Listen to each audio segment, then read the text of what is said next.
Chegamos ao nosso segundo mandamento da lei de Deus. Isso aqui é uma foto.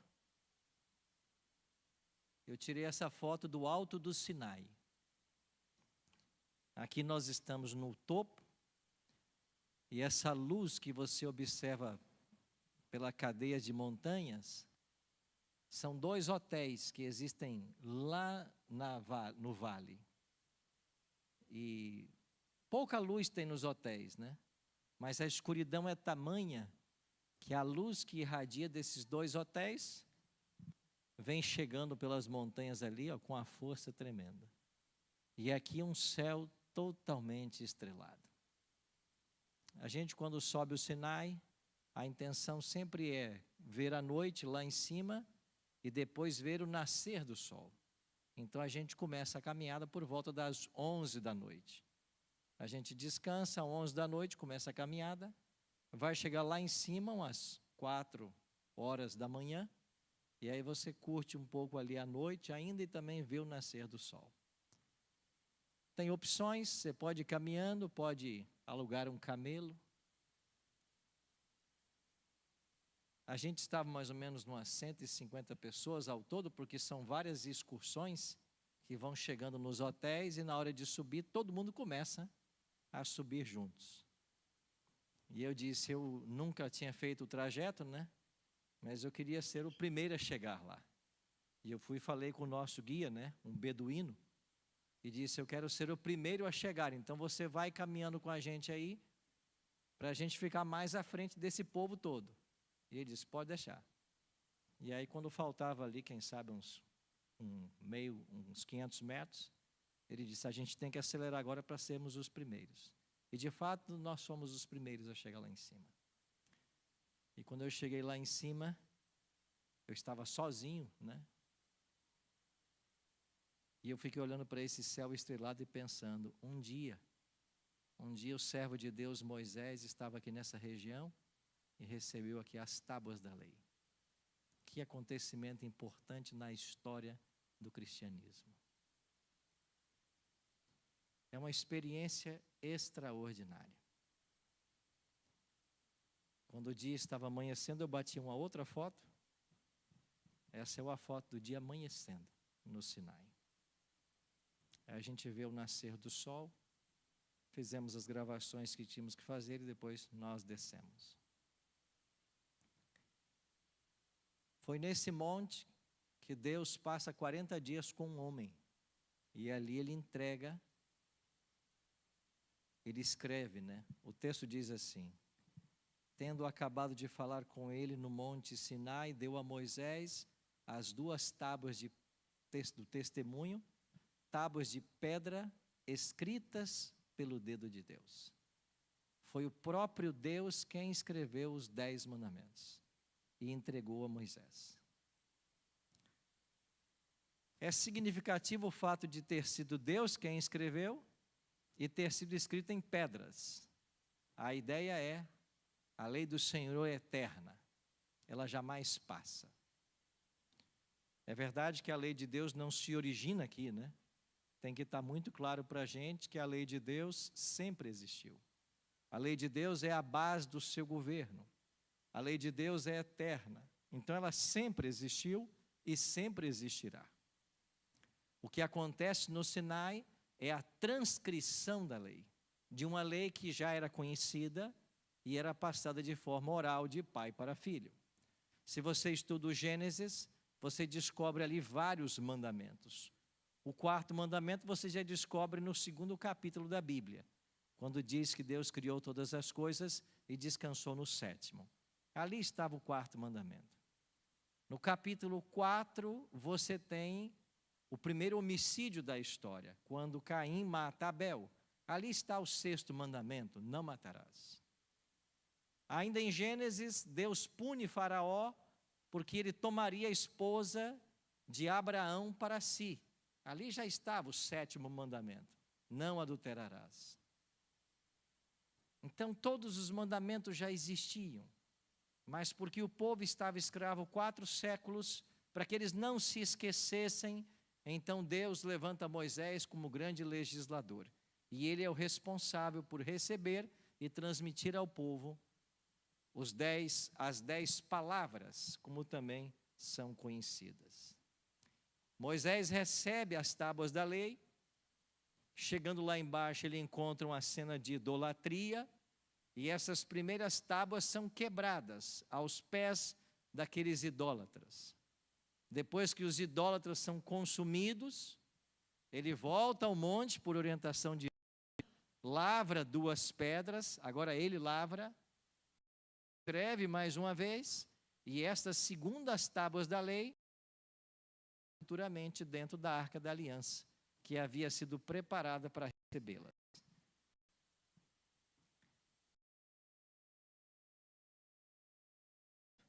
Tem que ficar claro nesta série qual é a função da lei. Deus deu uma lei, qual é a função desta lei? Efésios 2, 8 e 9 diz: porque pela graça sois salvos mediante a fé, isso não vem de vós, é dom de Deus, não de obras, para que ninguém se glorie. A Igreja Adventista ensina que nós somos salvos exclusivamente pela graça, não de obras. Nós não somos salvos pelas coisas que nós fazemos. Nós somos salvos pela graça de Deus. Quando o nosso nome for passado em juízo, nós não seremos salvos porque nós fomos bonzinhos, porque nós conseguimos obedecer. Não. Nós seremos salvos porque alguém obedeceu. Só ele conseguiu obedecer. Só pode entrar no céu pessoas perfeitas. Então, como nós poderemos ter acesso ao céu? Nós somos... Em lugar da nossa justiça, ele oferece a justiça de Cristo. Então nós somos justificados, absolvidos, graças à obra que Jesus fez. Nunca será nós. O pior engano do ser humano é achar que ele pode fazer algo para se recomendar a Deus. Você quer ver uma prova real disso? Quem aqui essa semana não pecou? Será que nós poderíamos levantar a mão? Só essa semana? Há um texto em Ellen G. White que é extraordinário. Ela diz assim: há um momento, e um momento só, em que nós poderemos dizer: estou sem pecado. Isto será na glorificação. A glorificação acontecerá quando Jesus voltar. E esse corpo corruptível se revestir da incorruptibilidade. E o corpo mortal se revestir da imortalidade. Até esse momento, nós seremos dependentes completamente da justiça de Cristo. Isso nos leva a uma conclusão muito simples. Salvação é uma pessoa. Não é um processo, não é um mecanismo, não é uma ciência que você aprende, não é uma prática que você desenvolve, não é um hábito que... Não. Salvação é uma pessoa. Como você se relaciona com essa pessoa? É por isso que no céu haverá surpresas. E uma delas é nós encontrarmos lá quem achávamos que não deveria estar. Porque a salvação é pela graça. Olhe para o ladrão na cruz. Quer um exemplo mais claro disso? Aquele ladrão nunca guardou um sábado, nunca devolveu um dízimo, nunca fez trabalho missionário, nunca foi um culto de igreja, mas ele está salvo. E por que está salvo? Porque nos minutos finais da vida dele, ele teve o oferecimento da graça, que em algum momento é oferecido para cada ser humano, mas ele não desperdiçou a oportunidade. Ele fez o que cada ser humano tem que fazer. Primeiro ele se arrependeu, depois ele pediu que Jesus o salvasse. Ele disse para o seu colega da cruz: não injurie ele mais, não fale mal dele, Nós estamos aqui porque os nossos atos nos trouxeram. Mas esse homem nem o mal fez. Então ele reconheceu o seu pecado. E depois ele pede a salvação. Senhor, quando vieres em teu reino, lembre-se de mim. Essas palavras caíram no ouvido de Cristo como um copo d'água no deserto. Ele viera ao mundo para salvar a humanidade. Ele estava na cruz para salvar a humanidade. E no último momento de vida, há ali uma alma anelante, alguém que anseia a salvação. Esse pedido foi para Jesus uma gota d'água no deserto. E ele disse com toda a satisfação: eu vou dizer para você uma verdade hoje. Você vai estar comigo no paraíso. Nós não somos salvos pelas coisas que nós fazemos. Nós somos salvos pela pessoa que nós aceitamos. Por um Cristo que vive em nós. E é esse Cristo que vai ser julgado em nosso lugar, naquele grande dia. Somos salvos pela graça. Nenhuma obra. Pastor, então por que Deus deu a lei? Paulo explica. Anulamos, pois, a lei pela fé? O fato de eu crer em Jesus Cristo como Salvador anula a lei? As coisas são antagônicas? Não. Não, diz Paulo. De maneira nenhuma. Antes, confirmamos a lei. Por que nós confirmamos a lei? Porque aquele que entregou sua vida a Cristo vai querer andar como ele andou.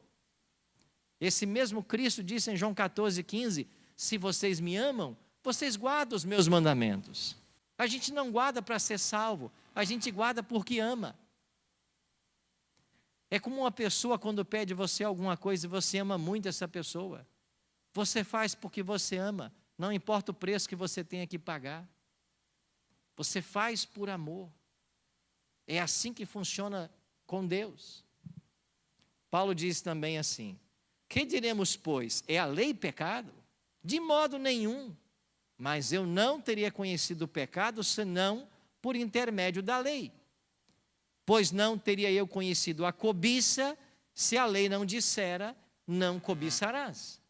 Então qual é a função da lei?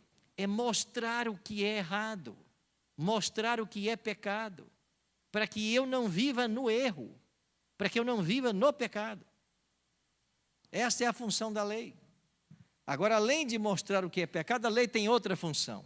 Paulo diz em Gálatas 3:24, de maneira que a lei nos serviu de aio para nos conduzir a Cristo, a fim de que fôssemos justificados por fé. Nós somos justificados pela fé, mas a lei é o aio. O que é o aio? O aio era o empregado da casa, responsável por pegar as crianças da família, levar até a sinagoga, para que elas tivessem aulas, e depois trazê-las para casa de novo. Era esse servo que levava e trazia. Aí Paulo diz assim como esse aio, esse tutor, leva as crianças para a escola e traz, a lei nos leva a Cristo. E nós, pela fé em Cristo, somos justificados. Então a função da lei não é salvar ninguém. A função da lei é levar-nos a Cristo. É mostrar que Ele tem o poder de salvar. A função da lei é mostrar o que é errado, o que é pecado, para que nós não vivamos no erro. Se a lei não dissesse não cobiçarás, a gente cobiçaria. A gente não cobiça porque a lei diz. Então essa é a função da lei. Como Cristo lidou com a lei? Ele respeitou a lei, aliás, ele ampliou a lei e tornou-a gloriosa. Em Mateus capítulos 5, 6 e 7, você tem o Sermão do Monte. Um dos sermões mais lindos ensinados por Jesus. E nesses 3 capítulos da Bíblia, Jesus diz assim: ouviste o que foi dito aos antigos, não matarás. Ele está citando um mandamento. Depois ele diz assim: eu, porém, vos digo, quem odiar seu irmão, já cometeu homicídio. Ouviste o que foi dito aos antigos, não adulterarás. Eu, porém, vos digo, quem olhar para uma mulher com desejo impuro no coração, já pecou contra ela. Ele anulou a lei? Não. Ele ampliou a lei. Ele deu a ela uma dimensão espiritual mais profunda. Ele não restringiu a lei ao ato, mas a intenções, a sentimentos, a pensamentos. Ali você tem um novo Moisés legislando. Cristo, no Monte das Bem-aventuranças, é o novo Moisés legislando. E é por isso que ele estava com os 12 discípulos. Eram 12 as tribos, agora são 12 discípulos. É o novo Moisés, é o estabelecimento do novo Israel. E ele está ampliando a lei, assim como Moisés fez ao sair do Egito. E ele, nesse mesmo sermão, disse sobre a lei: não penseis que vim revogar a lei ou os profetas. Não vim para revogar, vim para cumprir. Porque em verdade vos digo que até o céu e a terra passem, nenhum i ou tio jamais passará da lei até que tudo se cumpra. Nada vai passar. Eu não vim revogar a lei, eu não vim mudá-la, eu vim cumpri-la. E se ele não tivesse cumprido, ele teria pecado. E se ele tivesse pecado, ele também precisaria de um Salvador. Vamos então ao segundo mandamento. Não farás para ti imagens de escultura, nem semelhança alguma do que há em cima nos céus, nem embaixo na terra. Não as adorarás, nem lhe darás culto, porque eu sou o Senhor teu Deus, Deus zeloso, que visita a iniquidade dos pais nos filhos, até a terceira e quarta geração daqueles que me aborrecem. E faço misericórdia até 1000 gerações daqueles que me amam e guardam os meus mandamentos. Segundo mandamento: não façam imagem de escultura. A primeira tábua da lei foi quebrada porque o povo estava adorando uma imagem de escultura, adorando o bezerro de ouro. A idolatria na Bíblia, ela é chamada de adultério espiritual. Deus se sente traído. Deus se sente traído quando nós adoramos ídolos. A Bíblia contrasta o Deus verdadeiro com os ídolos. E a Bíblia diz que o Deus verdadeiro criou todas as coisas. Os ídolos não criam nada. Então Deus não quer ser trocado. Deus não quer ser traído. É isso que acontece. Adultério espiritual quando uma pessoa comete o pecado da idolatria. Deus é zeloso com suas criaturas. Ele ama as suas criaturas. E Ele demonstrou seu amor para com elas, para que elas, entendendo esse amor, pudessem reconhecê-lo como Criador e adorá-lo. Os seres santos que nunca pecaram, eles adoram a Deus porque Ele é o Criador. Se você vai para Apocalipse capítulo 4, lá existem os anjos, os 24 anciãos e os 4 seres viventes. Todos eles ao redor do trono. E eles louvam a Deus dioturnamente. E lá é dado o motivo. Porque tu criaste todas as coisas. Sim, por causa da tua vontade foram criadas e vieram a existir. Então, porque Deus é o Criador, Ele deve ser adorado. Quando nós viemos à igreja para adorar a Deus, nós estamos nos colocando na posição de criaturas. Especialmente quando viemos no sábado, que é o dia especial de adoração, nós estamos reconhecendo de que Ele é o Criador de todas as coisas e nós somos a criatura.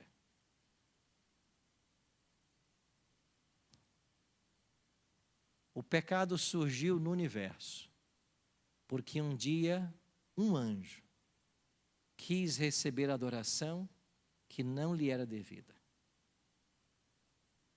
De uma forma inexplicável e ilógica, surgiu no coração desse anjo o sentimento de ser adorado. E ele quis estabelecer o seu trono acima das mais altas nuvens, Ele quis ser semelhante ao Altíssimo. Ele quis ser adorado. E porque ele quis ser adorado, ele foi expulso de lá. Porque ele é criatura. Só o Criador deve ser adorado. E ele não perdeu esse desejo de ser adorado. Você vai se lembrar da maior tentação que Jesus enfrentou aqui na terra. Jesus foi tentado ao longo de toda a sua vida terrestre. Mas a maior tentação que Jesus enfrentou foi a terceira tentação do deserto. O diabo leva a Cristo a um alto monte e lhe mostra todos os reinos da terra. Ele mostra a família humana. E depois diz assim: se você tão somente se prostrar e me adorar, eu vou te devolver tudo que eu roubei. Você pode ter tudo de volta sem passar pela cruz. Essa foi a maior tentação do inimigo. O diabo sugeriu que se Cristo o adorasse, ele não precisava passar pela cruz. Eu não sei se você já estudou o tema da tentação. Vale a pena estudar. Mas na primeira e na segunda tentação, o diabo não se apresentou como ele era. Na primeira e na segunda tentação, o diabo se apresentou como um anjo do céu. E nas duas primeiras tentações, se apresentando como um anjo do céu, ele questiona a identidade de Jesus. Você não pode ser o filho de Deus. Olha para o teu estado. E Jesus estava 40 dias no deserto, jejuando. Você não pode ser o filho de Deus. Olha o teu estado, a tua aparência física. Você não é o filho de Deus. Agora, para que eu saiba se você era ou não, então transforme as pedras em pães para que eu saiba. Ele não se apresentou como Lúcifer. Jesus não sabia que era Lúcifer. E ele então responde: nem só de pão viverá o homem, mas de toda a palavra. Esse anjo, pretenso anjo, apresenta uma segunda tentação, questionando a identidade dele ser o Filho de Deus. E Jesus responde que não deve se tentar ao Senhor. E então, na terceira, agora ele se apresenta como anjo caído. E quando ele se apresenta como anjo caído, ele diz: bom, você sabe com quem você está falando agora, né? É o seguinte: você quer de volta a humanidade? Você não veio para isso? Então eu vou dar para você de volta, não precisa passar pela cruz. Eu abro mão de tudo agora, se você fizer só um ato: se prostra e me adora. O que Jesus faz quando ele vê o inimigo agora querendo ser adorado? Jesus não só responde com a palavra. Jesus ordena que ele saia da presença dele. Jesus expulsa Satanás da presença dele. E o diabo é expulso, porque é impensável o Criador adorar a criatura. Quando alguém se dobra diante de um ídolo, é isso que você está fazendo. Você está adorando a criatura em lugar do Criador. É por isso que esse mandamento é tão ofensivo ao Senhor, que é tratado como infidelidade, como adultério espiritual. A Bíblia condena a veneração de imagens. Olhe para o Brasil, um país onde a veneração de imagens é tão comum. A nossa cultura nos leva a isso, a uma reverência pelos santos. Hoje eu conversava com minha esposa hoje à tarde, e a gente falava, da data 27 de julho E você disse que era dia de quem? 26 de julho. E ela falou assim, é dia de Nossa Senhora de Santana. É isso?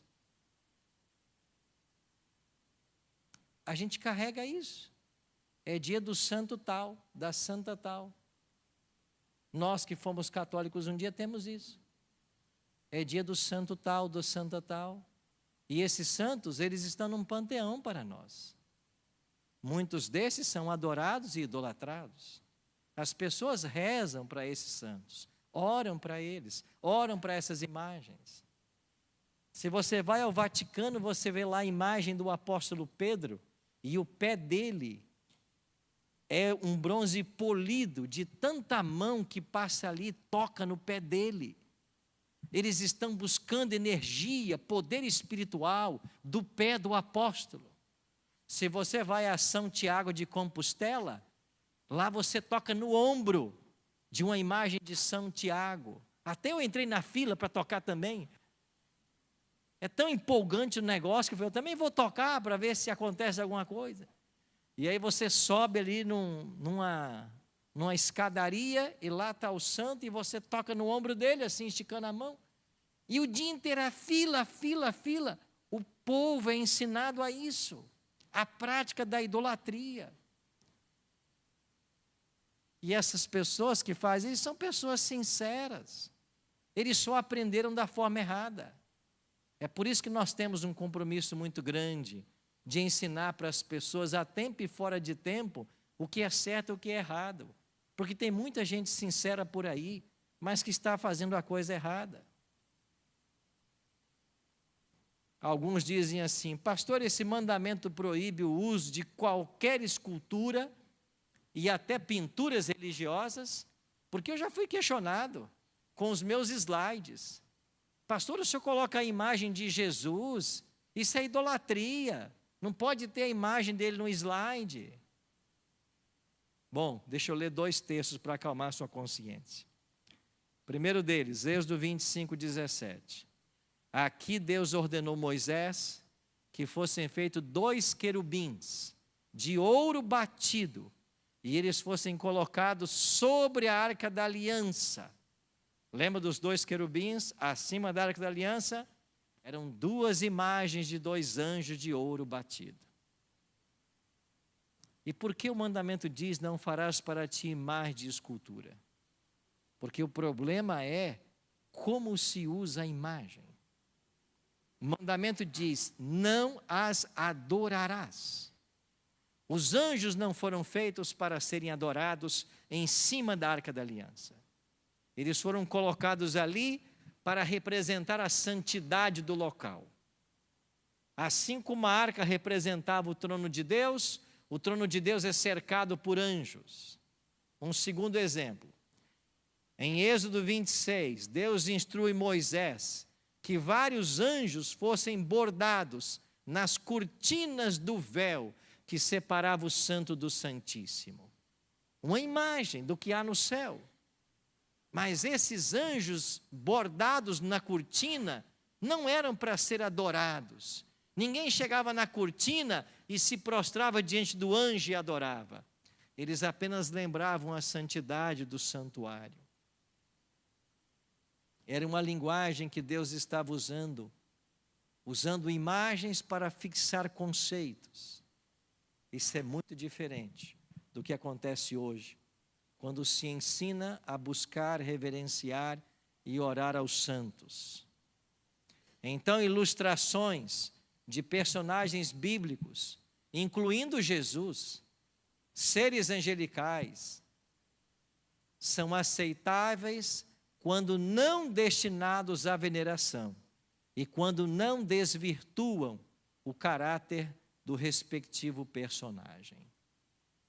Então, se não está desvirtuando o caráter do personagem, se não está sendo objeto de adoração, ele pode ser usado de uma forma lúdica para se ensinar alguma coisa. Essa é a diferença. Agora, por que as pessoas, especialmente no Brasil, em outros países de tradições católicas, praticam tanto adoração aos santos, a veneração das imagens? é porque esse mandamento foi tirado do catecismo da igreja. Se você pega o catecismo, você vai perceber que não existe lá o segundo mandamento. O terceiro vira segundo. E o 10º é dividido em 2. Não existe no catecismo o mandamento: não farás para ti imagem de escultura. Não existe. Ele foi tirado de lá. Por quê? Porque a igreja pratica a idolatria.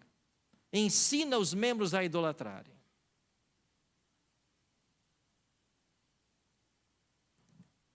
Por que isso aconteceu? Isso faz parte de um grande conflito entre o bem e o mal. E isso estava profetizado em 2 versos da Bíblia. Daniel 7:25. Proferirá palavras contra o Altíssimo. Está falando aqui do chifre pequeno, que é a mesma besta que sai do mar de Apocalipse 13. Magoará os santos do Altíssimo e cuidará em mudar os tempos e a lei. O tempo e a lei serão mudados por esse poder. Daniel 8:12. Deitou a verdade por terra. E o que fez? Prosperou. Olhe para o Brasil. Vá você em Belém, no dia em que eles carregam aquela corda, o Círio de Nazaré. São 2 milhões de pessoas todo ano que pegam uma corda, levam de uma igreja até outra igreja. As pessoas se machucam, porque todo mundo quer encostar na corda. Uma santa sai conduzindo o movimento.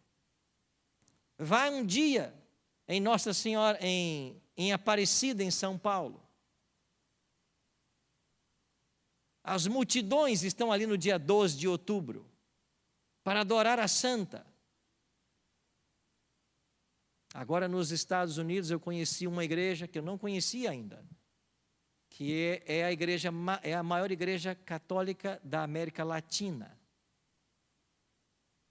E dentro desta igreja, eles agora colocaram vários oráculos. E em cada oráculo tem uma imagem da mãe de Jesus, como ela é chamada em cada país. Então, em Portugal, é a Virgem de Fátima. No Brasil, Nossa Senhora Aparecida. E em cada país ela tem um nome diferente. E lá nesta igreja, ao redor de toda a nave, estão os oráculos, onde as pessoas vão para acender velas e orar para essas santas. Deitou a verdade por terra. A mentira prosperou.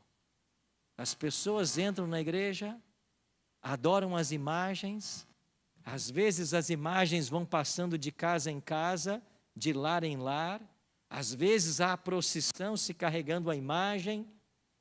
A mentira prosperou. As pessoas estão sinceramente equivocadas. E nós precisamos alcançá-las com o evangelho que liberta. Para que elas sejam libertas das tradições humanas. Para que elas adorem ao Deus verdadeiro exclusivamente e não criaturas. Mas então estava profetizada essa mudança na lei de Deus. E foram 3 as mudanças. A exclusão do 2º mandamento, que proíbe adorar a imagem de escultura, a mudança do sábado para o domingo e a divisão do 10º em 2. Essas foram as 3 mudanças operadas pelo papado. Assim, a Igreja Católica Romana cumpre um papel profético ao desviar a atenção do povo dos mandamentos de Deus, exaltando as tradições da igreja. Tradições dessas que a cada século foram entrando para dentro da igreja e tomando o lugar da verdade. E nós temos um país que precisa ser liberto da ignorância bíblica, que precisa compreender que Deus único, o Deus Criador, merece nossa adoração. E é a nossa função nos ajudar nesse conhecimento. Pastor, o 2º mandamento se refere apenas a adorar a imagem de escultura? Acho que tem outras coisas que a gente acaba idolatrando na vida. Na realidade, se torna um ídolo tudo aquilo que você coloca acima de Deus. Então, para algumas pessoas, o ídolo não será o santo, a estátua de barro que existe na igreja. O ídolo pode ser o dinheiro. O ídolo pode ser uma posição. O ídolo pode ser uma pessoa. O ídolo pode ser um time de futebol. O ídolo pode ser um cantor de música qualquer. Mas qualquer coisa que você adora no lugar de Deus, qualquer coisa que você dá mais importância do que Deus, torna-se um ídolo na sua vida. E nós precisamos cuidar com os ídolos modernos que tentam constantemente tomar conta do nosso coração. Um dia, nós iremos adorar a Deus face a face. Nós iremos vê-lo face a face. Hoje nós adoramos aqui na igreja e nós sentimos sua presença através do Espírito, mesmo sem vê-lo. Nós acreditamos na companhia dos anjos, mesmo sem vê-los. Mas um dia nós vamos adorar ao Senhor olhando em sua face, contemplando todos os anjos dos céus. E a música já está preparada. É o cântico do Cordeiro, que nós um dia iremos cantar. Você está ensaiando essa música? Está ensaiando o cântico. Quem não tem ídolo nenhum em sua vida, quem adora exclusivamente a Deus. Eu espero que nessa noite esse mandamento fique claro para todos nós. Qualquer coisa que esteja no lugar de Deus, qualquer coisa para nós que seja mais importante do que Deus, torna-se um ídolo em nossa vida. Deus é o único ser que merece nossa adoração. E Ele merece por dois motivos. O primeiro é que Ele nos criou. O segundo é que Ele nos redimiu. Ele nos salvou. Ele nos deu uma segunda chance. Tem você adorado a Deus por esses motivos? Quando você louva aqui na igreja, louva em casa, você está fazendo porque você reconhece que Ele é o seu Criador, que Ele é o seu Redentor? Eu espero que sim. Esse mandamento nos vacina contra o adultério espiritual. Adorar um outro Deus, que não o Deus verdadeiro. Eterno Deus e bom Pai, muito obrigado, Senhor, pelo privilégio de podermos Te adorar num país onde ainda gozamos de liberdade religiosa. Que nós aproveitemos esse momento para estarmos sempre em Tua casa, louvando e exaltando o Teu nome. Que em nosso dia a dia reconheçamos constantemente quem nos criou, quem nos redimiu. Não permita que nada nesse mundo atrapalhe a nossa comunhão contigo. Não permita que nenhum ídolo se interponha em nossa relação, mas que nós possamos buscar a Tua face todos os dias.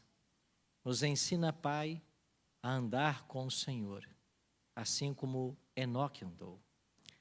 E que essa comunhão, ela prossiga todos os dias da nossa vida, até que o Senhor venha nos buscar para o céu. Dai-nos o privilégio de um dia estarmos naquele templo, sobre aquele monte, cercado por todas as flores de delicadas matizes, onde nós poderemos entrar e junto com os 144.000 louvar o Teu nome. Queremos um dia ver a Tua face, queremos um dia nos lançar aos Teus pés, e a eternidade será curta demais para Te agradecer por tudo que o Senhor tem feito em nossa vida. Obrigado pela salvação em Cristo e obrigado pela lei, que é uma cerca de proteção, que nos mantém nos Teus caminhos e fiéis à Tua palavra. Tira do nosso coração nessa noite qualquer ídolo, e se nós aprendemos da forma errada, se alguém nos ensinou diferente daquilo que a palavra ensina, Que o Senhor nos ajude a ter essa nova compreensão e a viver a verdade que o Senhor deseja para a nossa vida. Leva-nos agora em paz aos nossos lares. Dai-nos uma semana feliz, abençoada e produtiva, na Tua companhia. Oramos em nome de Jesus. Amém.